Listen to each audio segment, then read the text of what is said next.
Ia, e toi o wholofa ma whatalofa atu fo tatu aina leivai ngole fiafi. Hallelujah. Na lole soifua manuia, e whatu lima ma whatalofa atu fo tatu aina. Ia, e suafa loloto lau tele mauolunga o lo tatu oli i o Yesu Keriso. Ma lole soifua manuia, ma lo fo ile tau ata il ne fo i vae ngole fiafi. Ia, o tatu iai fo il manavo ngalwenga. Ia, lea fo i ua vai fo il tatu tautua ma lea unanga. Ia, tatu iai fo i le tatu pokalame i wha au ma nai o le manavo ngalwenga. Ia, i whatalo whatua il tatu ainga, lungo benga te whailangi, ma sipo i lungo tatu TV. Ia, o lo i tatu YouTube. Ia, ma so o se platform lava o e ma futa mai lewa ngale fiafi. E o wholofa ma whaatalo whatu lau au nanga. Ia i le suafa au le leo Yesu Kristo. Malolo lue, malo fo i le onsai. Ia i le amataino tiute mawhaiwal nei fo i le yaso. Malo le usu. E mole atfo i wha malo, ia i le au mai moa malau ta puai. Ia i lato uma fo i o loo to i mulipanga. Ia a whengai fo i whanau ia o uma. Ia i nisi o tato ainga i ngā luenga o lo whengai ai. Ma lo le ono sai. Ia lea ua 15 minute te le tulai wha. Ia i tonu a te ronei e whaawhiloa i ma whaatalo whatua i fo i tātou ainga. Ia o wōma paanga tātou Global Kingdom TV. Ia leo mwhai on tātou ma futa mani nei futa. Taimi whaatalo whatu penina. Whaatalo whatu po i le tinai a Malaysia. Mai spo i ia tai alii ma faith after ma futa mai. Atala fatuia Elisabetta Pira Fuatanga, Maise, ia le sunga taina, ia ma le faltua, ma le malotele Amerika, ia le sunga ia mulpola, ia ma faltua, ia ma reta taulolu, faftai ma futamai. So for manuia basta, ia le tua nitu la leaso. Tano peta tuala, faftai, savali pulasa pelu unasa, faftai ma futamai. Ia le tua. Leo tato ia le tato whamalo, le vainga le fiafi. Ia mai spo i o niso i lato lewanga i atu i maota malawa. Nisi lewanga i atu ho i whalewhainga luenga, wale a matalia o ngā luenga ni fwea fiafi. Ia, ia le tua ma lo le tatalo, ma lo le saili, ma lo fo i tāpenga. Ia o tato iai fo i le amtanga o ngā luenga whai o le nei fo i aso. Watu fo i wha malo, niso i tūlangi o lo whea ngai masau ninga pa i o le malo le tua. ia e pe ona iai li lai tu vai o lo iai la tau I sauninga o le ngei fo I sapati ia ia le tua fatalofa atu ia just te lea ma se foi le sunga ia o lo apu iese tu ia tua sunga fa fengainga ia iese tai mafuta mai le vai ma le fiafi ma lo se fo ma ngia a melo sunga tu ina le tinu le vai mo le uli ia le tua pasta langona ina le foi le famalolonga le tua foi tino ia man mafafau vaenga ia tino a to tola va ia fie le a fa pe foi ise fa le tonu ma langona foi ia le mai ia lono winga le faina mo se tangata so I fose meta o se fie a basta ia moni ma fa ia le famalolonga le tua tino ia man mafafau ia on mesini na on taua fie fo Aia le ato tol fa malolonga le tua ia o tau tino ia mo tatu tangata ia atonu ele whaiona ato tole meta o fia amen pe fia po se turanga wa pena ia o le fia ato toa no le ato toa fa malolonga le tu tino ato man mafo mo le nga fa lo past malo fa tai sa no nga mat mo fie o le vai la ua ngā lea mo tātou ia ma se foi le ua ngā ia tui mauta malawa ia le alawa se kuka ia o se tau mawhainga le tamāpo le tina ia po le whanau fo ia wale tau singa le fiafi ia kako alo i ngā ia mana tua e te talo lea o me Yesu ma tai o i le whape ia e fua I mai mea ai tau maleso so manava tu foi la po tamapo tinari fenga ya me se foi fa na le utu wala ngani tu la res o le me te tau tu ele fali o me ala ua ta pena e tamapo tina foi pe fa pe o se se o matua le fa mu foi ya inga ma la me te tau tu e o me na mo fo e le tu e te tau mo les amen lua ku pikaki enjoy pikaki a wona ngalo enjoy ia e ka kalo mua la to atali lo su amen na ngole o ngana le tu ia fo me ai te tau maleas amen ala ku Kentucky enjoy Kentucky ala ku pizza enjoy pizza ala ku fo pikaki enjoy pikaki Esia le anga o le mea ua fo I mai le tua e te tau maleaso ni le loko pirikaki ngi ia McDonald pa e fa pena fa so ale tu I loto so fua ia mo so ma o fo yo haleluya a ole ngalo ta talo mo e fa pa ia ta mastanga ia fa tai le anga o le o onga na le tu tono le fionga pa ia le tu ona e le mafu anga o aso ngi wa kako I o aso fo I tu te va ai ia o fa ngai ia pauka ma me fo I fa la popo ai fo a mo o ia o mo o whatever le wa ku I le vai la au ton ke vai le I ke la ko kasi se ka pisi fa pengi e o fa e vai fa I le wa sa o vai ke mi so le o ka se la po so se mea ai se ala nga o le o nga ko ke tai ton mo i upo le tu foi le o le ko kusa ia metto o le anga le o le tu sama ia so mo so mo ia ma tu to ka vai foi sa mo le foi tu sa mo foi le se asa ia fa so mai fa ma le fedi laisa foi le awale le ia o le vai la fa nga vao ia o so mo ia tu ro sa fa nga ale nga ese sa sai I se fa so solo mai se yo mai ya wa tu pulanga ni ia le la ka ko ai ia fa I pe fa pela po pe fa pe tu wa fa I fo sa o mai ai ona wa fa inga le mal so manga ona tele o vai la au me le foi la fa nga le poto vai termine wa ka ku ia la vai la au tu man ko la vai la au le tu ton o me ai ia le tu lo le me ko ke ai me la nga cha u te le oni ngalo ya to ke usiano a sa ungi lo le tali su mai ai oni ngalo ya te ona fa cha fa pa ia me ai sia la nga lo wei vai la au le ton Amen. O le ai tangata malu atu le tino ia. Mo ko ke le ala fainga tino I vai la au me. Hallelujah. Ta ua na fo le ia na na fatatia tu o tafa. Na le to fama le fa tau. O le Cristiano, o le ki fai tau le fiongo pa ia le tu. Mela ia le o mamso so ni mai le upo le tu mo tato. Ia so ngi pa ko ia. Ia le. Ta talo ia fa pa ia ta maftanga ma mei o ka ko ia ni upo. Amen. E o fo le kupo ngi mo ngi me ia va kuisi mo o ka fa pe ni ki. O ia. Wa me o mo ka pisi. O tu ia vai la au ko. Ai si me o fai le fai fa me aina fi dai le o I ma me fa pe. Ya nga me uma yo drugs ma me fa pe nga me le. Fai le ina ia va fe na le ma la po ia ia fu o fa le ma me ia le mai. Tali ia la sua ia ma ai foi ma uma le fa lo bast. Amen. Ta o te Amen. Ia le tu nei fe. Te le ia nei fautuanga me se foi tu lalo mo tato ainga. Ia le tu. Ia nei fo ia fiafi le manava o ngā luenga. So o fai mea ika. Ia. Aua le ika. Ta talo talia mai whaftai mea leo me ia leo fo I mai o ta tau ma leso. Amen. Ia le tu. Malo, lia le la tato anga tato whatunga lea. We are not be defeated. Tato te le whaia inga I se mea. Ia. Ai se a wa uma o na totongi Yesu tau. Wa uma o na manu malo ina Yesu le tau a mo tato. Ia le tu. Au les, e whaia inga o le mga wa. Ia. Angan wako angan misiluki na ilo lau le fia ai. Palo ma palau wat. Le iswaftai. Ia. Ika. Ngalo ato le alo for tama por tina. Ia. Ala ulaku lau vela me ai. Ala me lau ta pena mai e matua. O le mea ngai tau malas.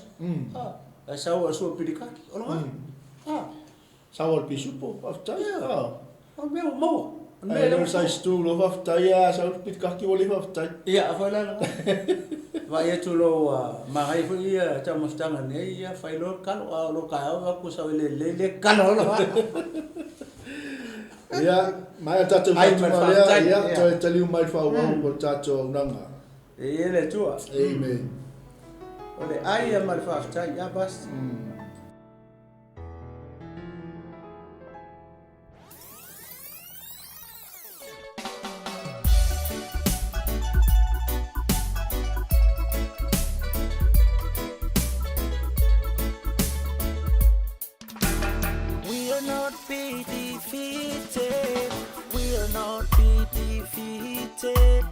We are not be defeated anymore.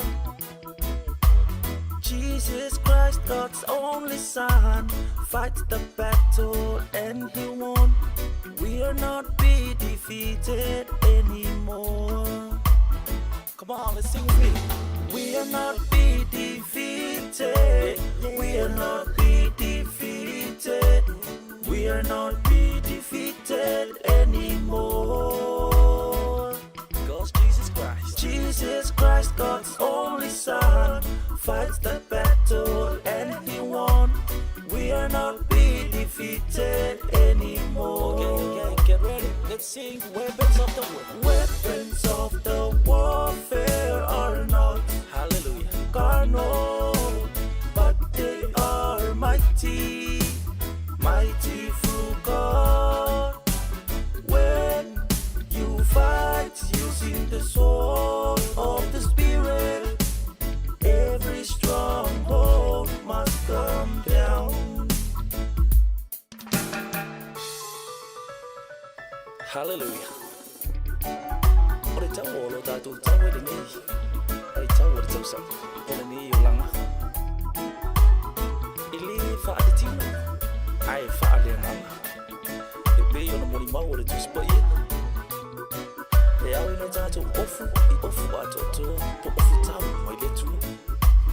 Come on, let's sing with me. Mato te leto e fire inai. Mato te leto e fire inai. Mato te leto e fire inai. Yesu che riso ole alo le tua.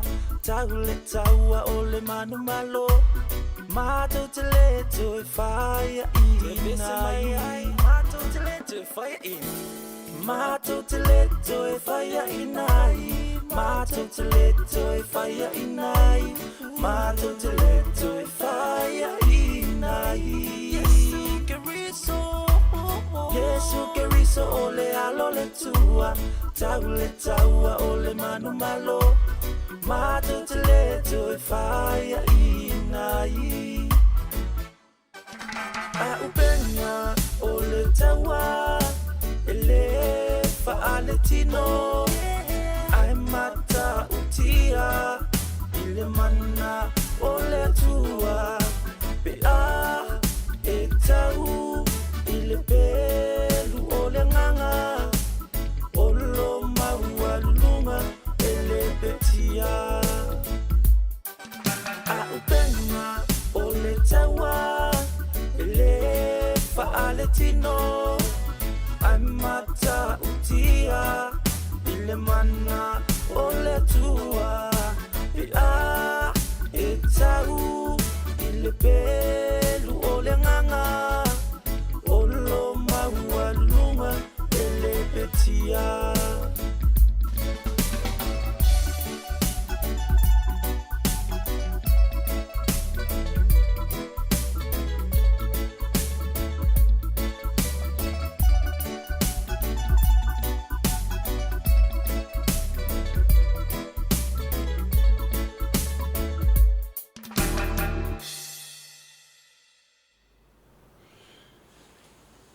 Ma na ia tele ni whātunga a ele tunga. Moni ma whamahoni pasta. Ese na ia o whātunga nei.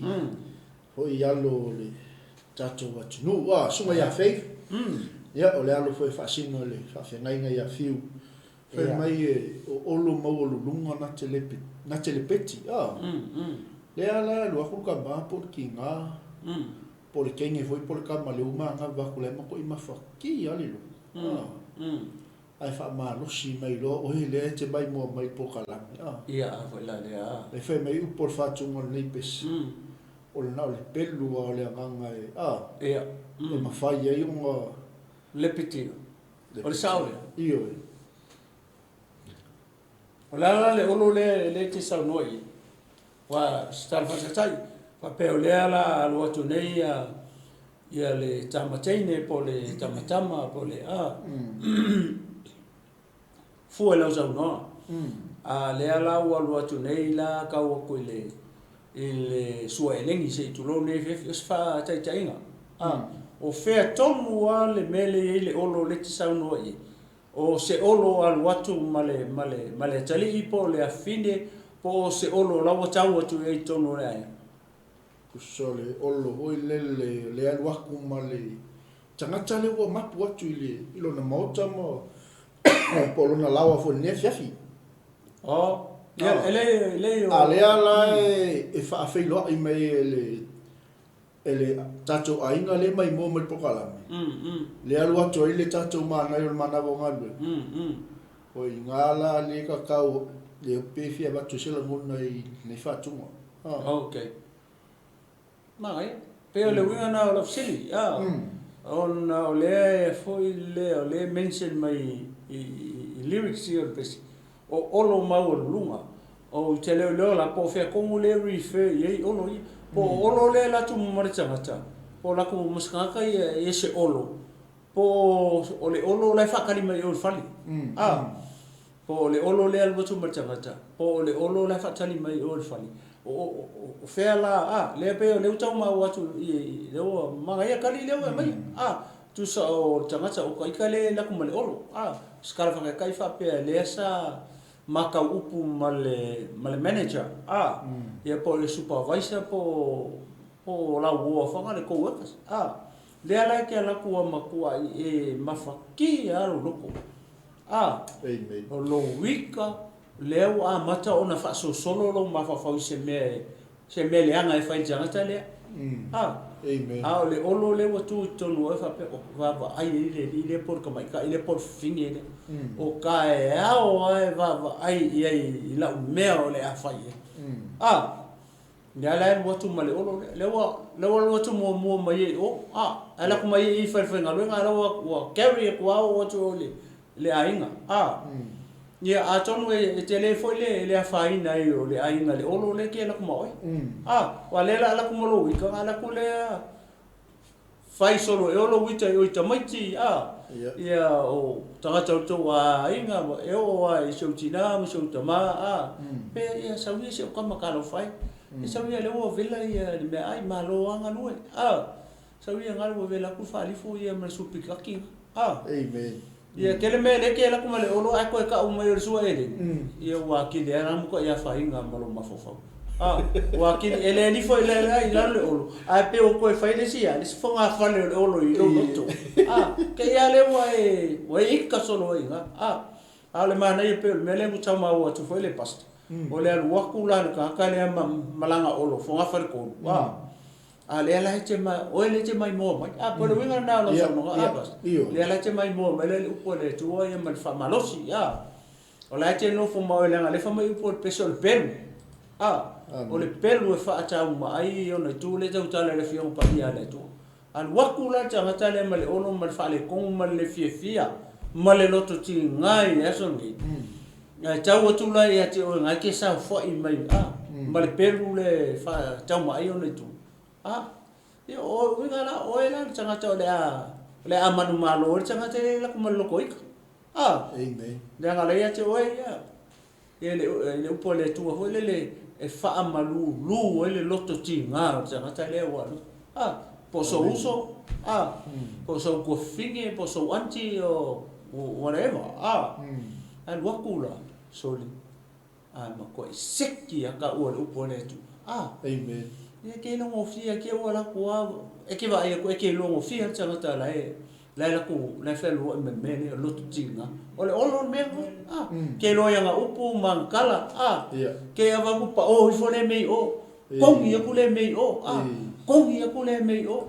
o upu i o makang saule upu yo upu fa no tu e fi fa no o sis wa mata ona sau le upu masoha matulanga fa pena e ke lo le al to inga tangata fa pena o lai ua mangu o le loko ko le mafofo o le tangata na ngai la kuma le olo ya waku la ma me fa pena o lai e ke tua e nofo le me le upu le tua la mo ko e steady le lo wa neas la ya o le fia o le te fa lo mai ya fa ka le fia pa ya le tua ya le foi sau fe au fa pena ala kula lo uso la me te pisa ke lo ke fa ngadu ma e sau le wa tu pe me pe ke ka e ke la mo tu pusis ai wala fa pena e sau e ku wela ila lo le loto tinga ma le olo le la tu mata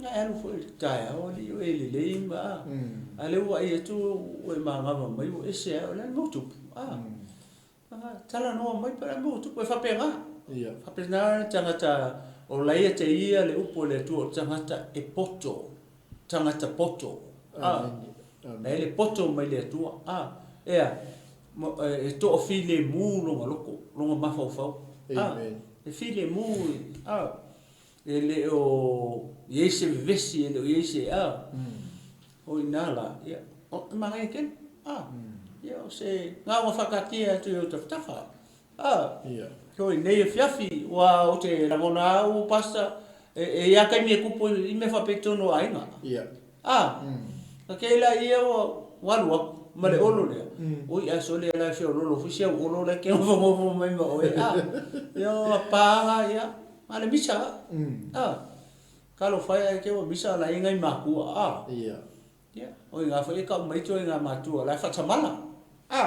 matu fa tamala le wo mo fo le wo fo li mai wo le to sa se upu ya lo mo fa na ya ni mo fe la o wa I upu o pala vale na fatatia tu tafta fai fui ne fiafi ya nga bota to I mala fa ro li pas moni ma wale just olo io le si ale waku Ia. Pauli si mea lai mafau le si ia. O le pule le ola, tulo. Ia. Ia le tō. Whai oangi mea sa whati aile. Ia. Le maftanga fo le nei asu. Ia. Ma ngai ia Sa o le sulu atu le tangata ile. Sa o le le. Ia ka ika lea le sa ka whaalongo le upua le atu. Oka se ma ngai o se ava ngoa ka ke mo wae. Ia. E makua i whamalosi ai. E mongo ko ia le upo le tu. I le tu. Morning whamaoni bas. Wai le tasi se olo. Ia. Le kasi ia whapenga usu whakasi maliloma kua por ko inga taia. Ale ala ua ko ese ese. Kasi ni ngā oro. Ia. Fiu ko inga, whakule leia ka ke whekau i. Ia, ile fia, ile whako le awharwha. Awhore ongo. Ale ngewa sa ua ke ala wano. O whime sei ya. Le ala ua mua ko inga whani. Ale aile ka ua ko. O War Jackson, ia. Iyo. O sa wani. Ole miskeni o. Ale ese tu per chama. Rongo isa mari. O vai tele o le fali to. Ai fa pe ora ese tu per il chama. No nge fai nga alu le upa po le taxi ya. Ai fa pe la e makua i le ai ama se me ko le wallet ko inga o uma le Valentine. O lo winga la ko. Se vai le tele. Kalo fai. Ka lo fai ka ko ia. Foi lá ne. So. Ai sa lo fa mai sa over. Ai le lo ele ko ni over fa nga lo nga o kipi la lo i tu la fa nga. O ka peng rap te ka po ia ale o so over lo.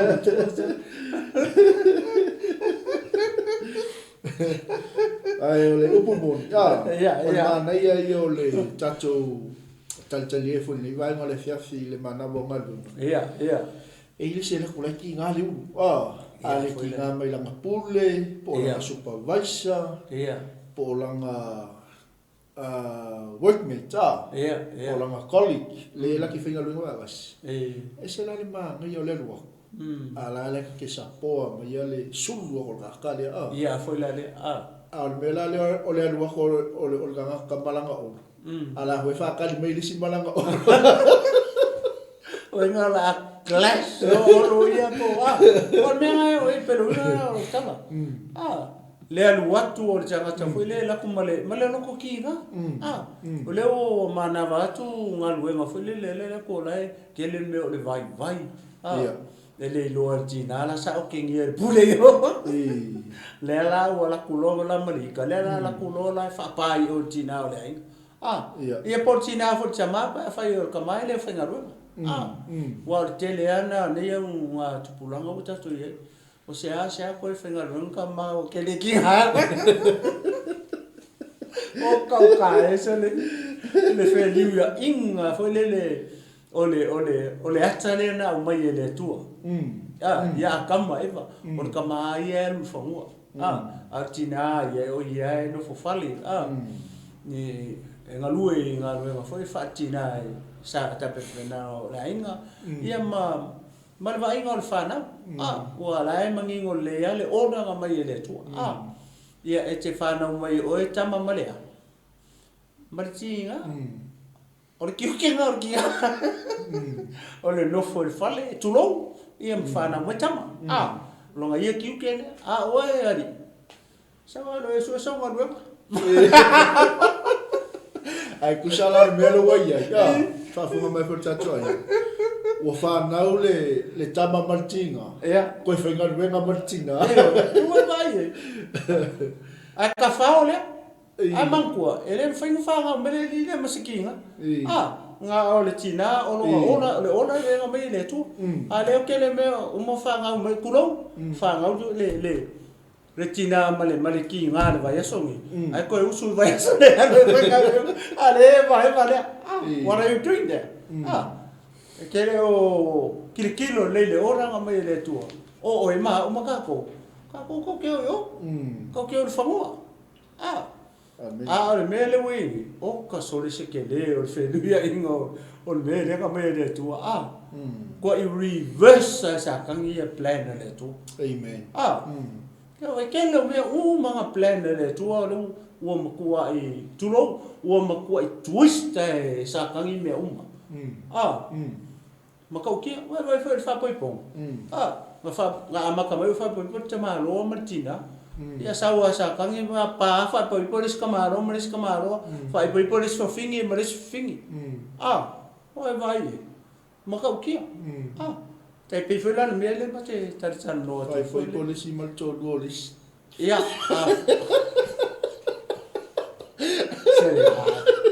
Saya le kau. Pai poipolis ko resi maris fa. Wa kasi nga olu ale matala. Nga la ko fa tolu. Ai sa wa sui tolu. Okay. Ia foi le to ai le tala fe ngai ma le pole tu a misa ta to ke fiano. Ava pe o se ke fiano a ngai kulong e fief. Ava pe o le e sa wa fa poi. Po sa tale fa poi. O fe me ke lui ia I lo le ia lo le o ngale o le upole tu ia e alua ko sa le na le o le ia la wa fa poi po la tale fa poi. Pe fa pe o se ke fiano. Wa o le tele o si tangata e o foi a ke fiano ka alo mele. Ki nga fa le ava fa poi po mane tane fa poi po. Ai alu al fa fenga be. Anu ku ale fa o na inga I o manga mi o fa yo. Ia masesea ia o. Ma ke le ia le fa le to ma upu ia lo na le nga luenga le to o ka ko. Ai mata to esta mai leu. Ia skama I leu. Malohan. What's your name, please? What's your number? Nai kamare pui. Vai ka lunch ngai ko le isa. Maka kwas kama I leu. Apolo poco me puoi lanciare. Aua te amoina se olo le fiafi. Mai o portato fa tunga le mai atu. Ia tatou te mawhaia mea umai le pelu le nganga. Ia le atua. Tatou te atua ai. Ia I whainga sa tangi. Mea sa nosu matoina. Mea umanga whaia le atua. Sau asa tangi e twist. Sau asa tangi e mai le nganga le o te. Ia.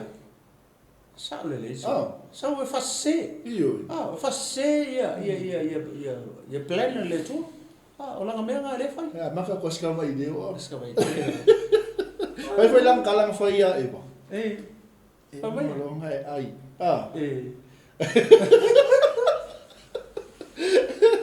O ma pupula no le o mata. Ai di mo kuwa.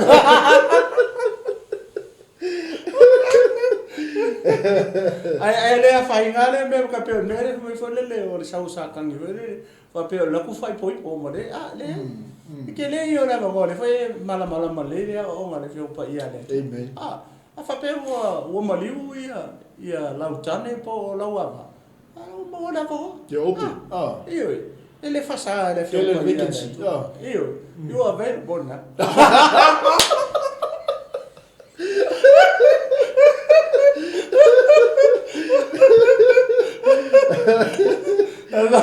Pawar mere ka ka dia ngalo ka ko fa pe fa le lo malima.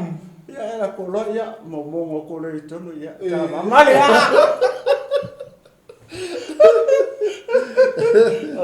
O cha ma fai poi mai. Lo fa kanga, lo kanga. La nga le fa sa le fi o po ia le tu. Wa pawar le me fai e ona o ta tala fi nga.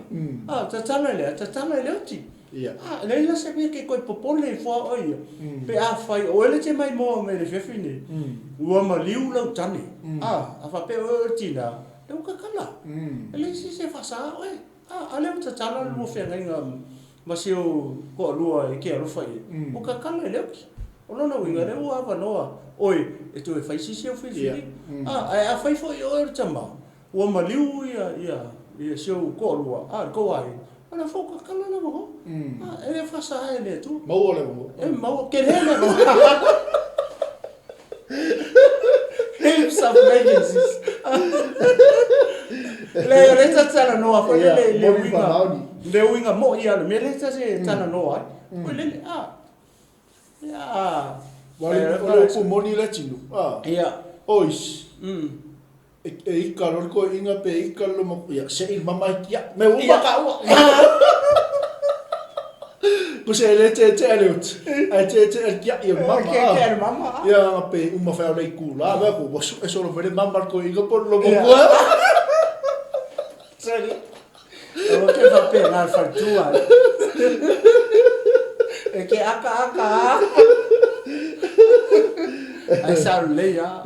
O te mana tua ia fo ia le tua ngane o matua inga sa fai fo la ia la sia la ngali miska sifa fingi o ma oli era fingi fai uma fai poi po o algo fo ia le uso fo ia o talo fa pena ai pe ia la o fo i mato fale va kimi fo a ola ma ko ainga ia o ko fo le sole que su memoria sa le sa nga pas ai va ai le la ko fini ma ori ka kana no kom ya ko ma ko fa sa ma ko ma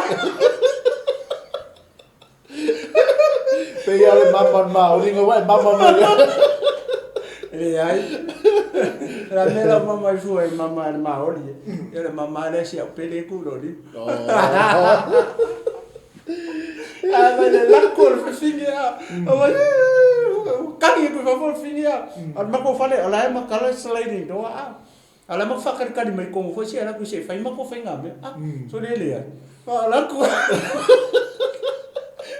la mama ne kom yo ko ma ko fale so le ya sa le me ngai mo au ke ka alo me fa pe ya se va na le oti ale oki e vai kala lo le ikalo ke il mama ya foi le ya ur ta alo me fa pe fa pe fe no fa mtaranga fa pe le lua fai boy bo ma no fai boy alo fa ma ongi ta amen wa alu nga ka ma be lo ko ma lo fa esa era kala ho ya e se tama su ku me la lo koko ma ko la tu la fono aku me fa per koko ko punga la ku le tsaka le la ku kango le si o le to tu ya me nga o ya se ta fa la me fa per to tu ma ku nga lo ku ke mi se ele va la uli el tu nga la ku ia for a reason mo on tsaka mo me le ya ke kilo mai ya ku pu fa ke kilo fa pe mai dalo le kupu oi ku mai lalo lima ya eu so mai le la tala le fa mai ya o fa pe or kupu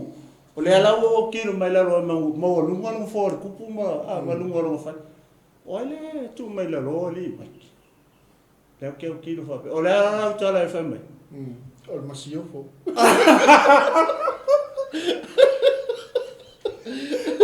ya pa fa ka le la cho ama tale o le ala o kikilo mai e fo la wa o kikilo ma mai o te unga le ale o fa pe lo le o so mai lo le luma lo fo fo le o kilo fa pe la lo ma ko mo lunga fa le o fa pe o le tu mai le lo ni wa o la o nuka o le tu mai le lo ni o lo tu fine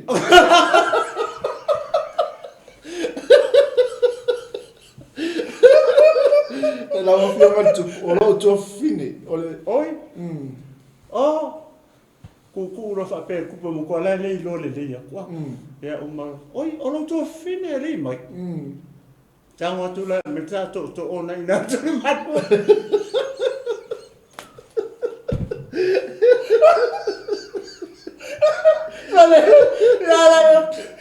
kala ni mo ku po awana avere ile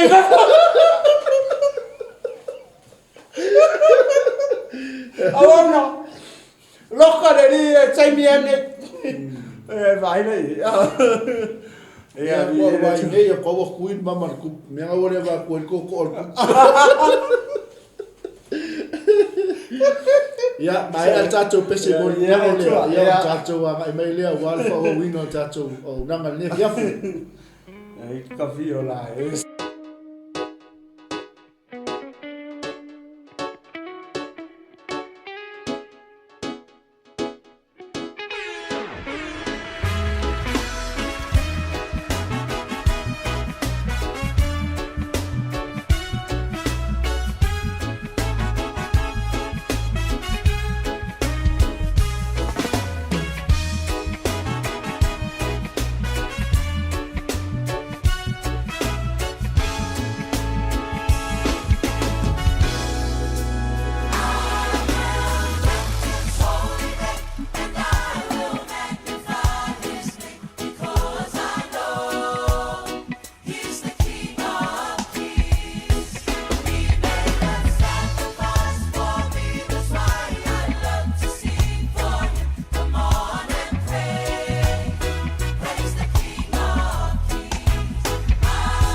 tu nei tu la le fiafi ia o tato i pe tato por kalame e o le mana va o nga wenga ia sa mo malau si na malau fa fo nei tu aso ia e tonu wa o se famalosi mo e ke usiano nei fiafi le sa fianga i fia o mga wenga ia mai le tai au se au dia men tu la le fiafi ia mo le tu le famalo malo le onsai malo le fa to i fia o mga wenga nei aso ia o lo tali o tu foi i maota malawa nei fiafi ia fai malia lo sa au te tam fai foi le te breaking ia le bisi le ia le fiafi fai malia lo sa nawa ma nava ngaruenga ia nawa wa lofo foi le tua ma poi ma leo i tono fai ngaruenga ia au se kamai kai mi pu ane mai i fai ngaruenga i lo maota ma lo lawa ia ai to se ia la fa yunga te wa tam fai foi le wa nau ina ia e bavenga o le fale matulanga fa pena ia poi foi se mea o nau ia e fa va velo anga fale ia au se fautuanga mo le vini ia lava pe le usai au te popole nai te lua fai malanga fa tasima mai Yesu lunga le a fai nesa na usu ta o na lua mai Yesu al watu fai ngalo na sa lua ye mai Yesu ia mana tuala au ala te fa ngalo ina Yesu te mi le vale ai loa ngai mai le o mana ia malanga fia na te lua mai Yesu ia se tau no foi fale ia la fa tani mail tama ia po le tama po tina foi ia ma se o le fa na le fia le o mana vanga luenga ia tu o foi ia o ngal fa na o tau no fa tasia fia fa tasi o la se me o fo ia le tu le ia so foi wa se tau maftanga ia fia fa tasi mal fa na ia o le fa tope ia lo nau te vave le fale ia ma ve ma tu langa fole te o to sasi ma se te o ko le be ko ya ka vale le pe ko ko se la ia ka fale ke ia o so asis ka vale ia polo la ko vave la turn and o ko turn i low street le ka me ko ki way ia fa tuanga la ma o pi patient ele file mo le tua ia o drive safely ia ma baba ai le lungo le wala te o so ese tamatiti o so ese se wila vidivai po se wila afi ia ala ma ia lo va ai ku ala ele file mo le tua lo amen ia wa ese ka mi ke ia ka ku le la ka fe ke ko pasi ko lo vidivai ia o kai mi fa pe ia ono tutupu mai ia ni pe foia ma ni fa fitau ia wale tau nu man ia le o foi le o le aso le wa ka ko va vai tu ia le wa mata na ri fo ia le fitua le tua le me ngoto ia le ma ngai ma ia le chao lo wala fa i mai le chao ia ma lo waso ko le ngai aso ia le ta tu ai tu ia le wa mata ngai fo le la le fe o le a ngoto tu le la me ngoto ia o me po ia le man via me ia pe ona I fautuanga fa pena na ona fatatia tu u taftafa o ia nga ia tu lunga la fai le mulo sa au e te popole se e pu foi le sa sa mo o mai la le wa fai le mu tene lopo e mana tua e ele upo le masangi ia fai pe mo o re ki speed lunga la fa pe kala le ele le lo kuai ala ke saunga le mu amen ale anga lo ke manga o ke va ve ka u ke o skinny e se no manga ia pe o se alanga upu pe o se proverb fo ngale ke pe se parable o upu ia le ke fa no so e fe pele ngaki wala ki kilo melo e limas fulu le saum le ili ale o ia le fiku por van e lo mo fia la leo le ta vale la o so lia le speed le media io mai lo le tu io kala la le fa mai e ma sia la le ta e vo le kuli fa na e mo o le ke le ala apply me le ta la le fe la e ngaki o fe la e lu le atoy ia fa kulo e o ngaluenga ia le ma ngai lo fa le solia ku la fo le wa alu le speed le tu sa mai le song le fa mai ni mas fu le wa la ku I vars fu ka kurikulinga ka kana ma singa fa mai le e sili lo ku ai ka u ma sa ma le le anga lu manga o ke va ai ke u le ve ai ma ai nga ia na o se fautuanga e whatatia le ua e fo I whana Mana ia te. Ia se mea o le e kurikuri e fo whani o le ua e foi le o maa ngawanga nuenga whai le mulu sa e whai mani e le te le taimi e whakau kongo fo lo silonga ke la kuai o maa foi me lo makua lau mo se Sumai lo. Ya sumai lo te pa fai te whenga pa la ku mam Sao lo. Sao lo poko. Ska mai kai mia ma ngai o le tulanga le wai ta o le tinu. Pe yo le ska mai kai melen ka o ko la lo me fa si tau singon lios. Wa ma ka pipi ile ska vale ko le ska vale. Ya Uso wa ma ka ngale se ko ai ka ko le ya le la ka o ma solo ko mal kula fo. Ya foi la le Ku po lo mal fa la vela. Ko Ole nei fo tuanga e mol atu mol tatu ai ngal le fia. Ya vi ele tu. Ya na boni fa ma ni sunga to ene a pista. Sa ngale mu le fa utauta. Ya E se me fa na sa le fua sa o le era so e se me ana na tina ti fole le alo lo sa ya tau to na le lo sa ngale mu ia o anga ia tu mota malawa ni vai ngale fia ya al tu langa na me ngale go ai ai ngo ka nga ia kula lo so pole masalo pole ala titi o le afole lua awa makanga nga pipi ile ska vali ko le ska o sa o pampa io sa o le wai lo ala le ku I ka ofi ia tu la me lo mo fa fitau foi le a fa pela foi le la nati ai ma ko pe ma fa ia sala ka kurikurier ka ya pa fa pe ko le wala tu lo le wa le kurikuri ka mi o ngi late ia ale taimi le wa ma na vai le wa fo I lo ai ila wa te tu no ele se me ole ka ngaki e fu fai mali e pe o le uma na vanga du o ale me ole fai le mu e tau lu e saunga le mu fu mo to malawa ni fe ya ongi tu la I mai ni fa fita oli pe ni la vea ma tu la ma fa pena awa la vea lo e ke le me o ye ole mo lia I oe ia leo ia pe ko fai o le ka vale ko kongi o le pa pe se ka vale la insua ia o nga ka fai le insua se male pidi o ka ole ko kongi pidi dia ia le situ ia ko fai mala ka vale we vai le tal wai le lo le on sa ma e fa pale ma il fide mo le tu e foi le lo loto mo lo mafofo e kele ame la tupu mai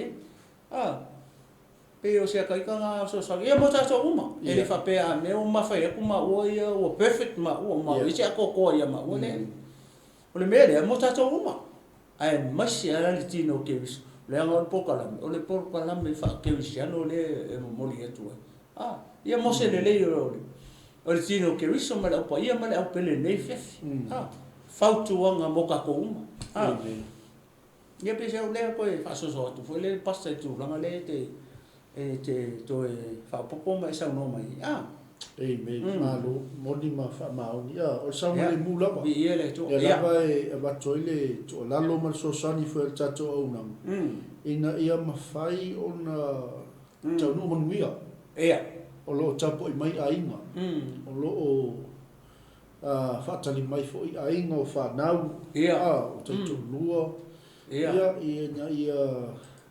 tau nu sanga le mulo mo ta malo lao ia ni ke ia wa fa tamal ia ma vele ma malape ia po fa fita au ni fo ia le kwa a ka ku tau sa ia a foi la le fai wa o twaila wala ia fai fa ngoi ia nga ile lo fa fenga wenga ia Wal whana tina tia Yeah. Fai foi way over.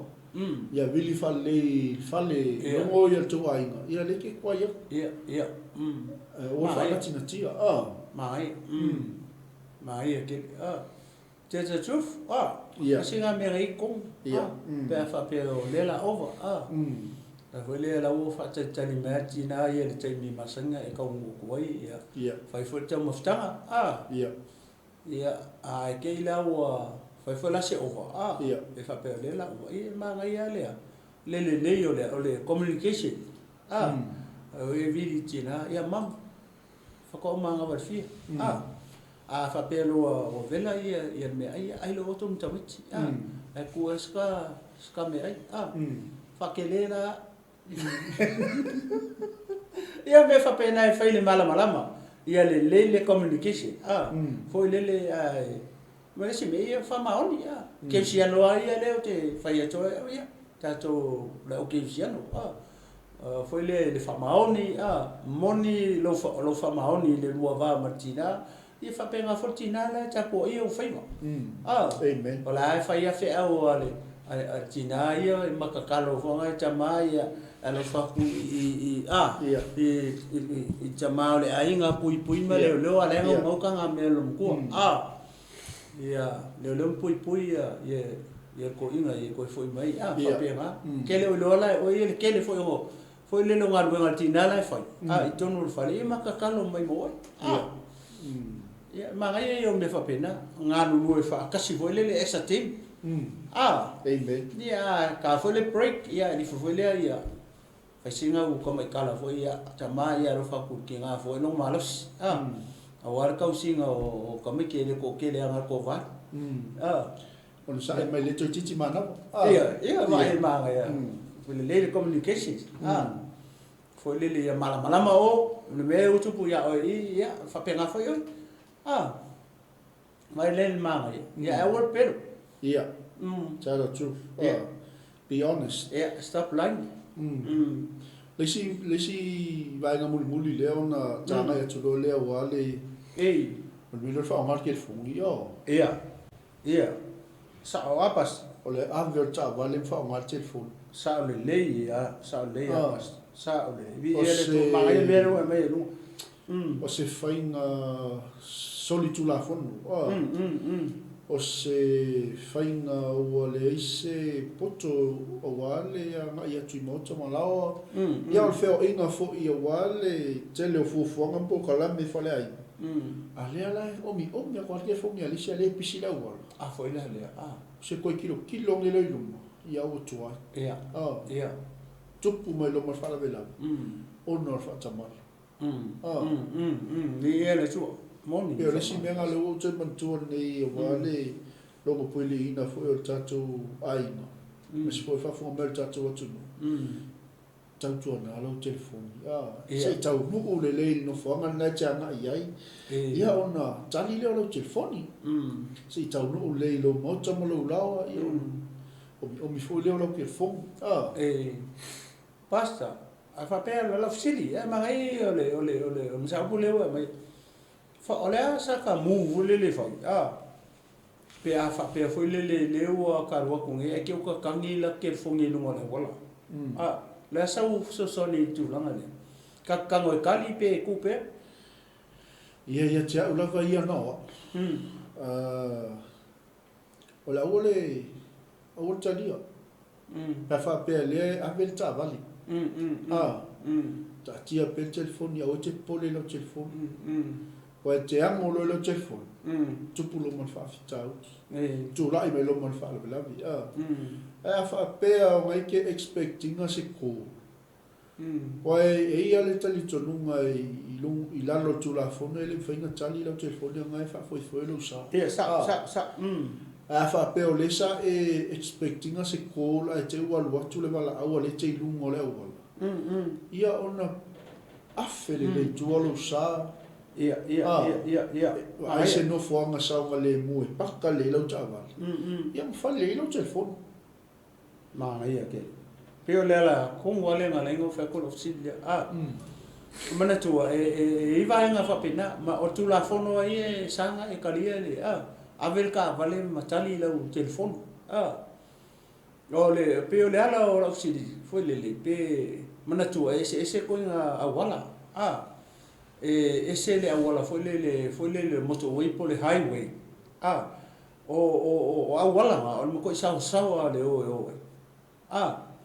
o ko se lau ko ngi sila Australia vai ka se la se full o isi area nga ka ai pe ama mau ai ko ai tu me se lau ia au ka ika se lau lo ale sa la ka vale ko ka feeling au e o ka fefe foi le o sa tene alo winga la no si daily media foi le tai pe mele po le tali po le italia mai se la le mele o le freeway aka kangi ai la le telefoni I lo ala le ka ko ala nga o awala nga fa sa foi lo paka yo ka fa fa sa lo paka yo ka fa freeway ma highway ma motorway fa sa nga paka nga longo winga la aka kangi lau telefoni o ngai ke alu ya wala longo winga ka sa o ka di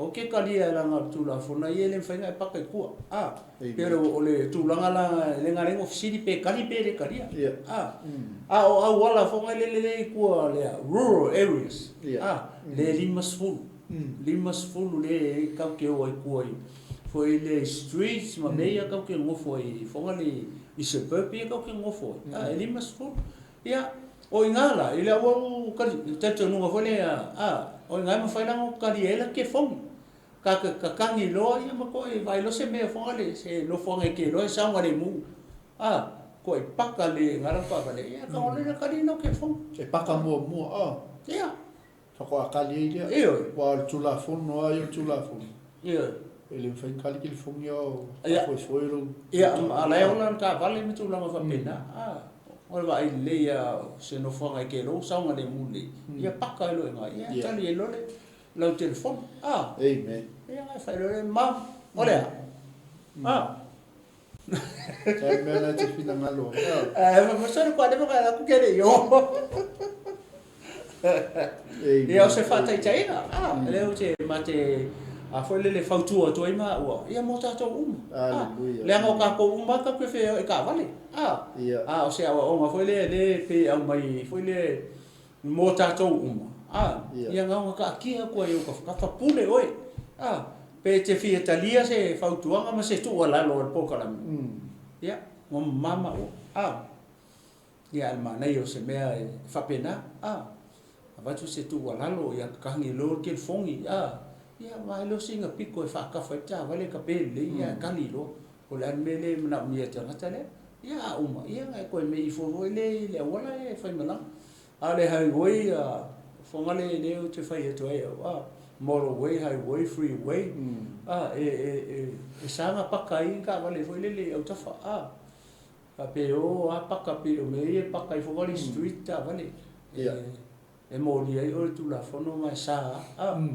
ia ka vale le fo le pekolo areas ngai ka o kulo ku fa pe ngas ka vale ia tu o le dia penga se tu ala lo ia ele fai eso ma uma manatu fa ka kia ku yo tafa ngal le e talia le le talia is up to you ia malanga farol pas mana ia talia kile ni mau freeway ma le motorway fa lo ko ni wa ma san ni ma di ia ma ko ia nga se ta un wa tu aku le freeway highway motorway my go way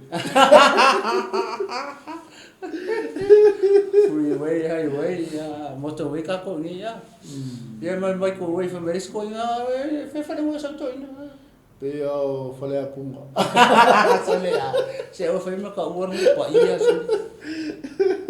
au fa ma ka aleluia ia mai a tatu fa tunga le ia tatu ga mai lo le le tu le fe ele manai mo oi mana bo ngal benga ia malo le o sai e ma ngalo le yes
Mātamo fie nei whātunga a.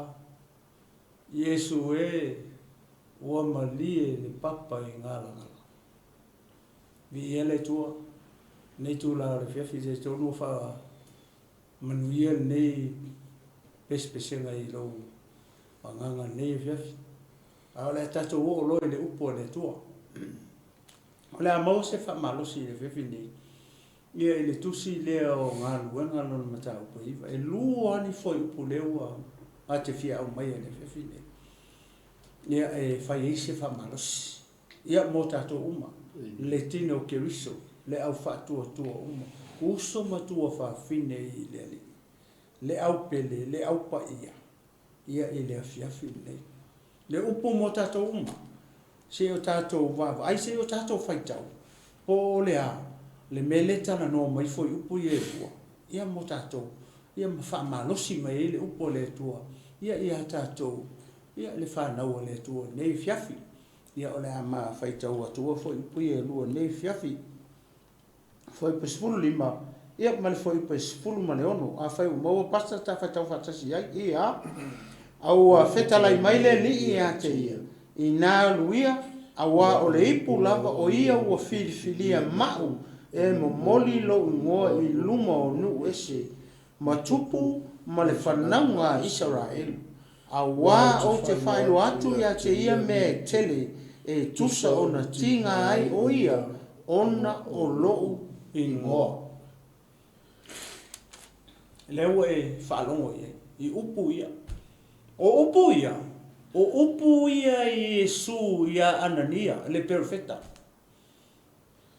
E whaatataula i le tangata lea e ngoa i a Saulo, po Paulo, po le aposkolo nu ese.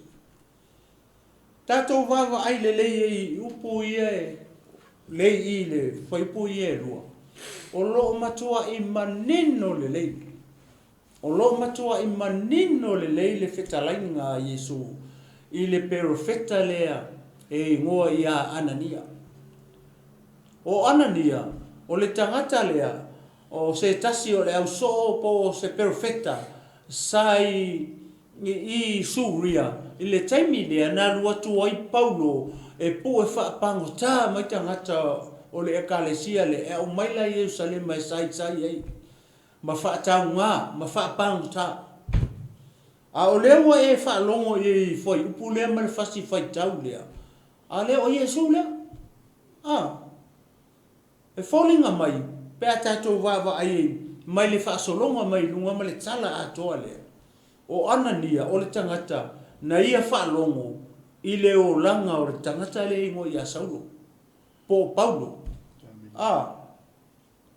Tau mai le tala le fionga pa ia le tua, o le tangata lea, sa tu ai ofu o ko inga matangata i le taimi na mata mai le ekalesia i Yerusalema.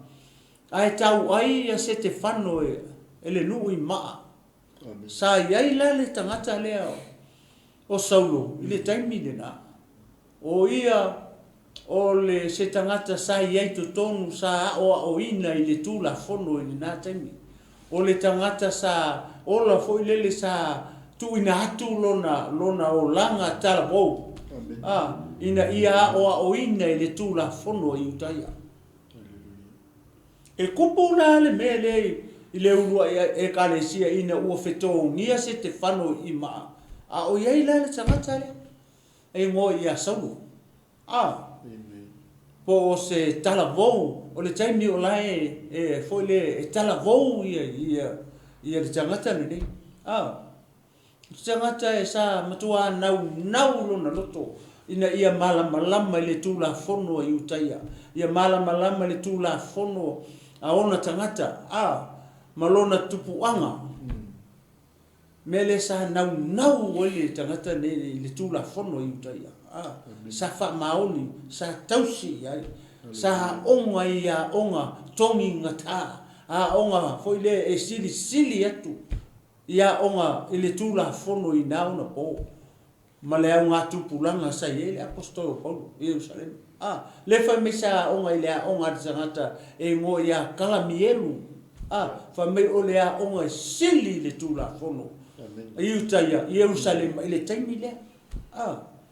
Taimi o le sa ili o le nuu i le tūla fono a Mose. Po le tūla fono lena au mai e le tua i a Mose. E a o ai le nuu o Israel. Lea la ua alu whanau le ulua e ka le siematu ula i mai pe teru e whai marua i whai te au. O i ngā la lea langa e skengi e le ulua i e ka le sia. Asa i e la tangata leo o Saulo. O ia la lea sa moli mau e le teimi na whetongi e ia se te whanau i maa. E tangata o le nuu. mama liu ai. Oti ai na Stefano. A o Saulo. O ia le sa muli mau ia sa ba ai. O ia sa pe sa felwa ai male. Makanga lava makanga miki afu le o ia le sa fa afu i. Ia kau ai nga o Stefano i ma. O oma le taimina. Ai va ile ngau o tanga tene ngo ia Saulo le tura fono o te ma. Na mana o le tangata lea e ti nei le te tonunga le. Aua nei to iai se tari tonunga e ka mai ele ngor tangata le ngo ia Yesu. No more Jesus at all. Wa manga nga o mai me se fole loto tangata le e ka pele ngo le Yesu. Aua ngi koe fa longo ile ngo le Yesu i tonu e Salema. Lea la fai mai lewa watu wa fel wa solo i tonu e Salema. Ua pu e mai whawhinge makamaiki matangata o le tari tonunga lea. Le e muli le ngoa Yesu. O lau mai matou le whalipui. A o le mawhau o le tangata e fia mana o e alu i ngu ese. O e vai le ula vale o le tamalu. O manga o e alu ese mai Yerusalema. Alu ese mai Israelu. Fia alu atu i nutu a oi. E Yesu ria matama seko. O tama seko o le lau mua le na o suria. Ai tato wawa ai le loto le tangata o fia mga oe nga fia mga oe alu nu ese ai sea ina ia ka pe ale ngoa le o Yesu le ngoa le o Yesu ele fia fa longo ye tangata yu taya wai le tangata i ngoa ya Yesu le ala o Saulo le tangata i to ina le au kusi upu ma le au fai e amai kusi fai mengi kusi o ke alu mau o i tamaseko. Lewa wha alongo. O lawa iei foi tangata o le loku lei o i tamaseko. Fia alu lai makusi o kusi sai. E alu mai e sai mai tangata na. E alu e ave i tupu maka i kai o tamaseko a mai kanga o loku ngaka mori. O le loku nga e le loku lai o Yerusalema. Whakawa umanga mako kau ai a kuruvai aso le ko ingo ngoi a Stefano.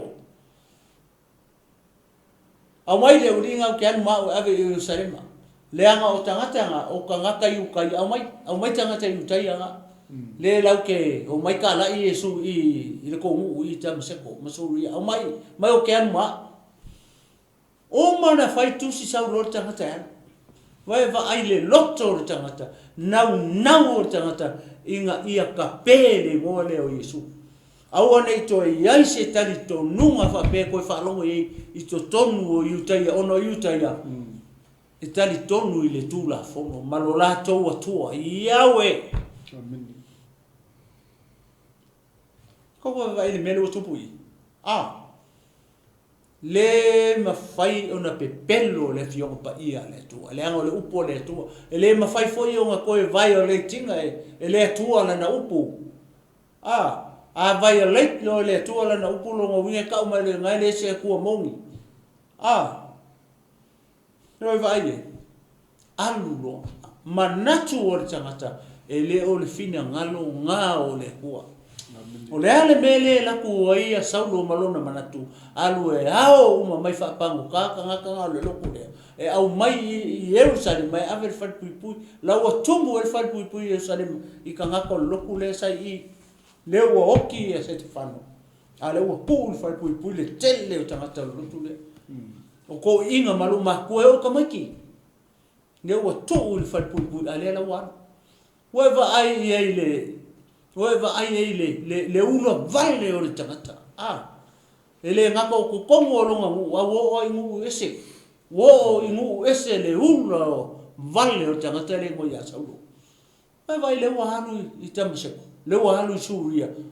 Ese Suria, ese Israel. Lea la o Saulo, malona nau. Malona loto wha maua lunga. Ke le lopo angisi upo koe wha makala. O ila ile awala I tamaseko o longa ingoa o sao. Wha solo mai inga. O ila lea langa feilo hai ei lor ka ko usole. Maritangata e ngoi a Yesu. Amen. Wala kalaka mai I le wala le e ngoi ya sao. Ele yo ya sao. But it's so close. To that road named straight. Ole wala la nga fa sao ai la Yesu lo la ngole li. Le wala nga ngoi ya sao. Fai mai wa ke ia la ukama foi le la ke mai lungo la nga mang. Ai sulu wia lo ele pupula oi ova le tua. Amen. Pare pupula nga palasi lalo. Kele meu le palasi lalo. Ai ko ka waso. Palasi ka waso lalo. Ai fa longo tu lo ka la mai lo tsa ka tsai. Ya. Saulo. Ai se ua ai tui mai ta. Kali ku no ka wala ka waso. Leli oi.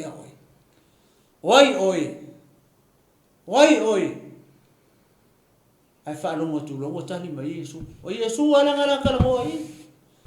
Fai mai o Yesu wa sawa mai.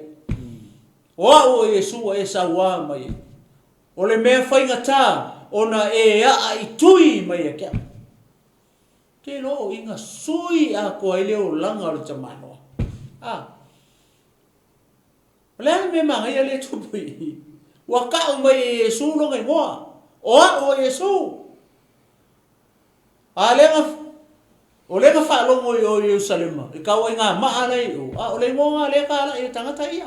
Le wo ki se te fanga ole mo le. Ole mo le ele fia manga o Saulo. Ele fia fa lo mo I Saulo se ngo ka o se Yesu. Ale o ke o Saulo wala pa u I fa lo nga ku wala ka la me Yesu ia. O I ka ke loa nga pa lui fo ai lalo le loto le tangata a lui fo aku le o leli ie o ai oi o ka waso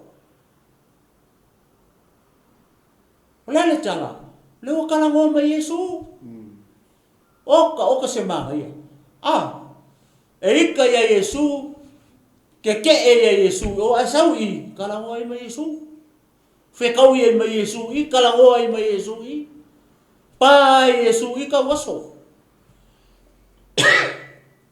Dale tali Yesu o Yesu sawa mai e fai ngata ia te oi ona ai tui mai ata umalo mal fiula mal e ko ia se sidi pau ole fisini nga fai e Saulo I leli o le se mea o te faya. Upu o le tangata, wa loa, wa talia Yesu, wa whalongo le leo Yesu. Toi fai mai Yesu, o se mea fai ngata ia ke oe Saulo, o se mea fai ngata ia te oe mai, o se mea fai ngata ia te oe malo, o ngā rua ai kui mai a kia. O ai la se o le le fa maua lalo lona lotu pe a fai o le kaimi mua le o fa longa tu ai o fa mai Yesu ya ma ngai o le kali e tangata o salamo o fa maua lalo le loto o le ai ma se koe fia ula vale le kaimi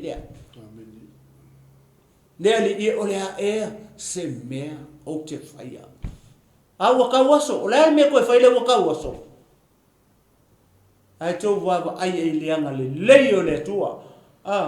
Ma le bala a wina le tua o le tangata lea. Le tangata sa leanga. Le tangata sa wā le ka le sia Kristo. Sa fai ma le fia I le ngoa Yesu, a le ukara ngoa ma Yesu. Salamo, suia a toa le ulanga. Yesu o le mea o ke whaia. Lea se mea o te whaia Yesu. O lea sa ukali ni e fiafi. Pea whai leua wala au Yesu ia te oe lea fiafi ni. E leo leo kali e le tatu te whaia Yesu. Ia Yesu pea whai ua tātou salamoa ia i lea fiafi ni. Ma tātou talia le wala au o Yesu. Yesu o lea se mea o te whaia. whaairoa mai, whaasingo mai, Iesu se mea o te whaia. Whaasingo Iesu ni me whai. Sau e alu o le awala, o longa ingo sao. Ie alu le fale, ngai le fale Simona, le whai pao o mangu, e ke alu e ngā. Alu lo. Ku malie I whai lunga, wale ilo se mea. Ku pongi sa I whai lunga, ku kawaso I whai lunga, au le loko, lau e lalo. Te lole mea te maa lona whai, te minenga kawaso, ngā kakalo. Ala e kau e Iesu o ia Anania, sau e alu le whale Simona le whai pa o manu. Wa aile tangata e ngoi ia Saulo, leta talo e ina. Ele ia vele mea le nga pa ua I, ma tau waso I, ma fesili e Iesu po le ala na mea whai. Na umai lo na fia sa ili tangata e ngoa ia Iesu. Nga ia kakalo. Ka ko ke le lo po le ale te talo. A Saulo nga whai ia Iesu e. Alofa mai ia toi pupula o nei mata. Nga pupula. O te tali tonu o le te talo na Saulo nga whai. Ia alu loi o. O le lunga la ngai o. Lea whai loa e Iesu ia Anania. Saulo la alu yo. Alu yo le fale, le la I tangata lea. Le ei foi upo e lua ia. Le ua maa whai tau atua. E wha au ia le maa wha malosi le fia fini.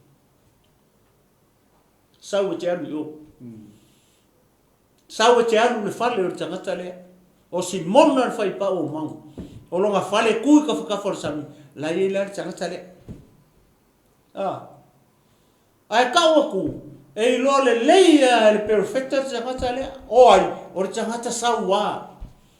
O le tangata le ula I sesi.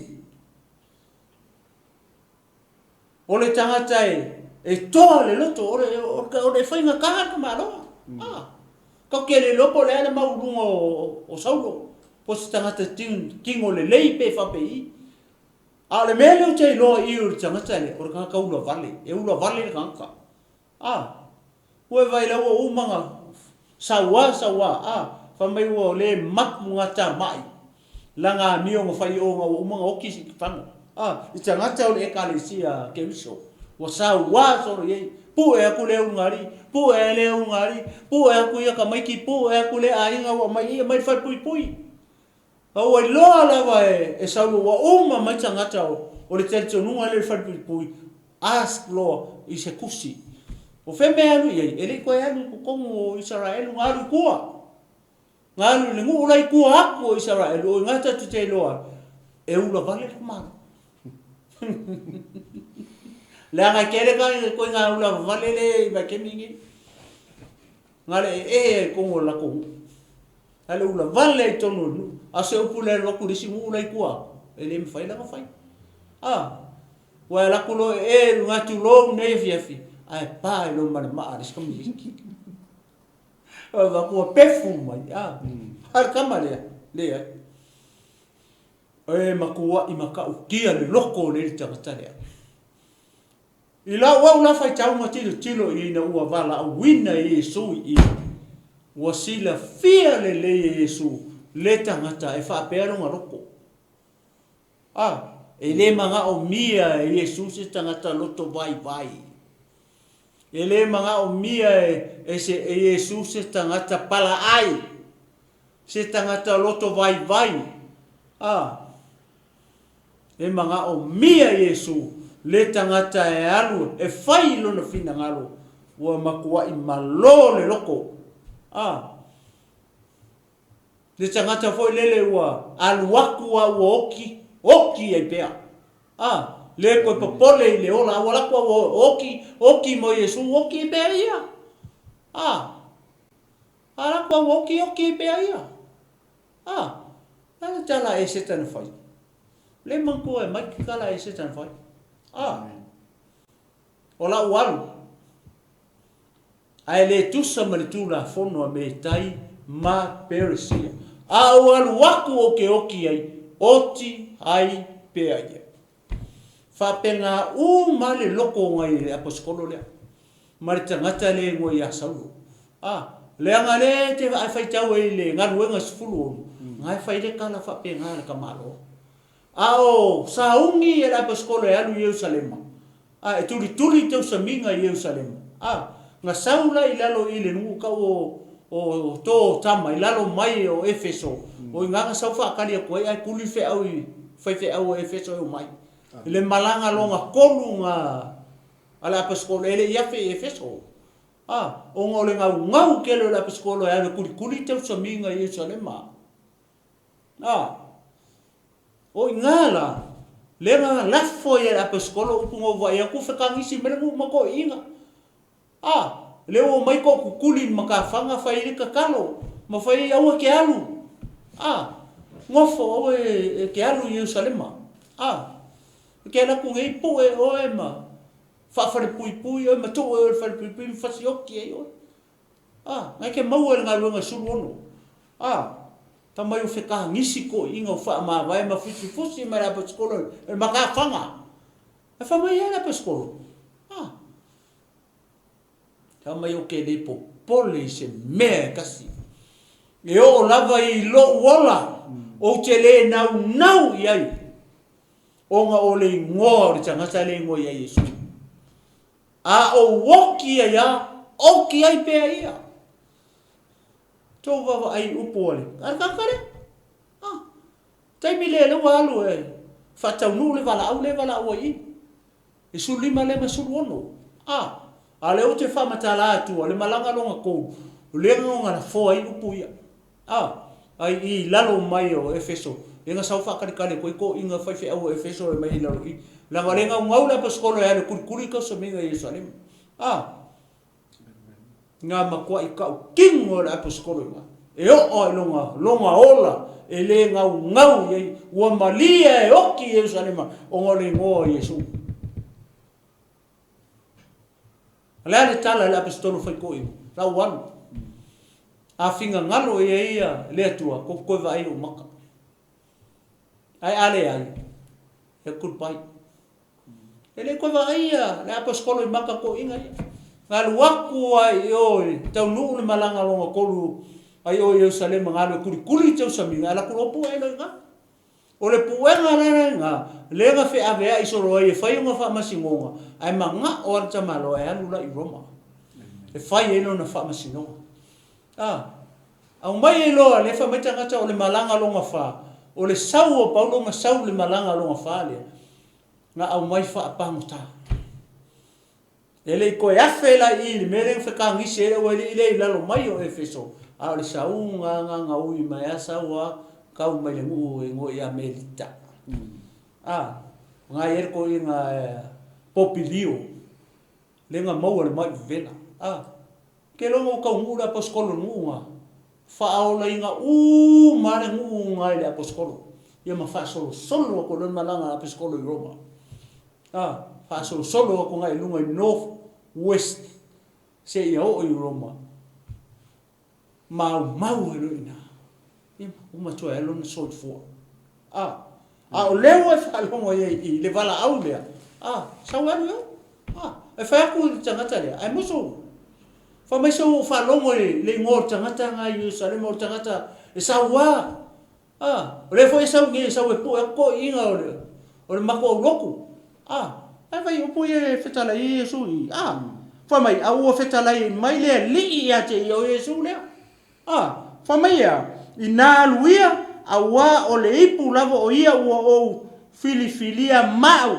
e momoli lo ingoa i luma o nuu ese o le alo mea le fina ngalo Yesu e momoli lea e o chi me kukisi la bosasa i tulou le fefine Katoliko Roma asofiku o le mele fina ngalo Yesu e alu yer tangata le o saulo e momoli ingu ese o le o longa ingoa e momoli lo ingoa i nu ese ele e alu momoli se ingoa se loko po se kalesia no ngalu e talai le ingoa o Yesu Keriso Fai mai ai e sui le ngaruenga mua. Awa nei tu ua e o tau Yerusalema. Se ia fio ifo le mea na fola ina e louta maa. O na maua le o tau o le mana. O na fai le o tau maa. Ma moli mau ia ke au. Ele o Yesu. Lenga upu Yesu le kokala koi. Fai le o tau ma moli mau ia te au. E a maka kui fea. A maka kui Yerusalema. Lewa uma Yerusalema. Au fel me le koe mention mai Yesu i kua i le la mo fa la watu. Yerusalema i utaia uma Samaria se ia o i tulu inga o le rarangi. O le fisili, ai se anga le kokofi e Yesu le wari o Peteu ma se le wari ai o. Le nga mo ave ma soo. O le kali, le ma se mawale loko ka malo. Le ai ma se tutusa o lato loto ma le loko le tangata lea. E mo ia saulo. Moe vai. Mo moli lo ingoa i nu ese. O ingu ese le ika kou. Anga leila saulo. Ele o merkala le ia kako ya. O ele ke mai moa mai. O ele ke usiano. Le ua kali ya. Le message ya. Mama ua mai tato uma. Anga lei saulo. Ele o mai lan fe au le ia kako. Le ua le isi saulo. Koe o ka kou le ola. O ai moria le message le. Oi. Oi aka ko ave ele message le. Le wai oi. Na ya oi le message le. La message. Ole ngo Yesu. Ele o se ngo se lo ko kel moi. Ole ngo Yesu. Ka ko kala ia le ngo Yesu. Ta o le ngo Yesu. Ai se le anga ole kala le leinga ile mena foi Yesu. Ole ala mena foi Yesu. Na maliu Yesu ilungo le sata o. Na ia saunia le taulanga e ia lava. Ina ia mangalo ia ngasala o ele ke mai mo mai. Mama ua le kaukala ku le fefingi. Ua ngasala tangata uma pe fa mai ku Roma. Kolu foi pelu for ko ua le o ai le vi inga i le tua. Ai sia, le nga ua ngasala tato. Ai fa fe kai. Ile tama le male atali ile o fa na mai mafo ai mai pe fa mai le perfecta o Isaia. Fa mai le sai longa ua le malo. O ia o le li o le file mu, o ia o le atua malasi. Le ua liu tino tangata, pe o fa mai ongi mo foi po sufa, ua liu tino tangata le loko. Le ala. Le ala ua ia filifilia le tangata ingoa ia saulo. E ave longa ingoa, ave li ingoa Yesu, ifea ingoa sei. Lale si mele fe mai foi. Matupu. Ole makua i kele o kupu la rangi kamingi. Mai se o ngapo nga. Kele kupu nga fe ia. Ia tangata ne o Saulo po Paulo. O isi tangata le tau mai malefanau Israel. Malefanau. Nu ese o kupu malefanau Israel. Lewa fia umai. Le foi au fia fitarenga Yesu. Mai le ngaruenga mua. A maka mai Yerusalema, Yuta uma ma Samaria o Israel nga. Se ia o itulu inga le la. Ya le foi mo mai fai kau le. Foi mai le vaenga o le foi. Foi pe sulu awa o te fai lo atu ia te ia mea e tele e tusa ona tingai o ia ona o lou wingoa a fai o e ki ngai sisi mea o longa winga ngai sisi mea ngai ki ngai a fai o e ki ngai o ngo le ngo sisi kanga la ke alu ma ave maka la ile ngo sisi kanga ngai ki ngai sisi te ngata ngai ki ngai o le kanga le kau sa o mai I fai kau le o Yesu fo mai Yesu o awa o te fai loa ia te ia mea e tele leo e falongo I le tai auni ai alu e kalai mamoli maule ngo Yesu o le kele I o fafikauli o le tele I o metinga o le afekaia inga maoi I lau kala inga ai fafitai ere inga ai Yesu pu ia o mau ale kongui ai alu la e tala Yesu ia e sila fia le mau loa kele io mea ki ngā o le awhea ngai ma oe ma o mai kako uma kele ngā o mea ti ngai e whai loa mai Yesu ia kako le ai ma se mea le leu wha mai Yesu i wha pe ia kele mea ki ngā ia ai mai whingai mea ele ki ngā le ai ngā o mea ki ngā mea le kau mai i ioi ngā o mea ti ngā o le a whai loa atu Yesu ia ke oe ma o mai tato uma pe a kako ola ya e mo moli le tala le inu ese ia mai uta uma se o i tulu inga o le ala le wa e fa longo iai ia ile afiafi nei e tinga kele o me kinga ole mako i kele o me kinga o le a fitai ina ma oe ma o mai tato uma ona ole ingoa o Yesu ai a faila o ngai te tinga ma o ki ngama tato tinga ingi mea o ngore ngore stanga ta se kulo po se ngo se kai kai po se ngo se peleskenge po se ngo fo se fai au se kulo po se fai tauranga po se perfeka po se aposkolo e se le ngo e o e perfeka ma aposkolo Ola si se ale me ki nga, nga si se ale ngo nga tinga yo tinga tato. Ale fa mai tinga on o lo uingo. Ka ko o ipu filifilia. Amen. O ka ko o ipu filifilia. O filifilia i tato.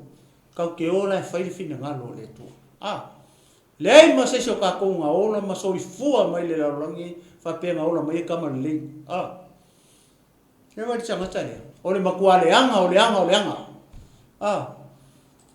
Ai ole sila malewa ai le tua ile loko rangangi. E se alunga loko I loko le awari I nga mua.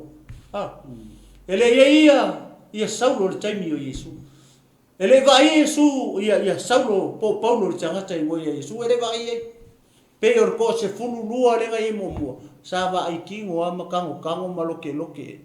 Pe upo yangi sa mato sa mako loke le li o le ola ar kanga karea ele vai kingo ele kango foi o Yesu pe o le wali vai foi la ele filia e Yesu o tamatale onga o le tamatale ele loko ngau o fa maongi o le a mi tonu ele fa pe foi le ula vale foi le o tangata foi le e koa le lupo nga ke mafai o se mea inga wa ina ua mau o le tangata le ke se fa mai oka mea ina ua o mau ke so le ala wa fa lo le fiafi ia pasta ele tu ni fa Malo, asoa, ia, te loa leo whatau I lau ma tātou taimi o le tāo le tūlai ono le uaha I mei ele sunga whawhengaina ia whiu, ia, toi tolu minute I o le tāo leo le tūlai ono. Ia o le whangata mei I tātou pokalame, ma mele manawa ngā luenga. Ia whamani a tele le tua le whiafi, o I tātou ia o ipu o filfilia le tua, ia e mo moli, lana tala lei. Ia, e hele no whaanga nawa I ai, I le atulu nawa e au mau ai I le mea le nau wala ui nai o e le atua le whamanuia le atua le fiafi ia le anu e whalau whainga taulanga le fiafi ia o ngai mai le sunga le whawhengainga po le wauna ia sunga ia fiu whamanuia tele le atua tātou te whelai le soa tai au ia I le alofa malanga lei o le atua le afo I se tala o se upu o le longu malia le tātou po kalame ia e peona iai Ia e matua atu ina ia le whamangalonga le tua ilunga e tātou umalawa. Ia o le tātou pokalamena manai o le manawa ngaluenga. Ia tele sa mole atu nupele. Ia tāli tulai ono na wanga I mai aile au na le tua mo le tātou taulanga fiafu. Soifua mai manuia.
O Yesu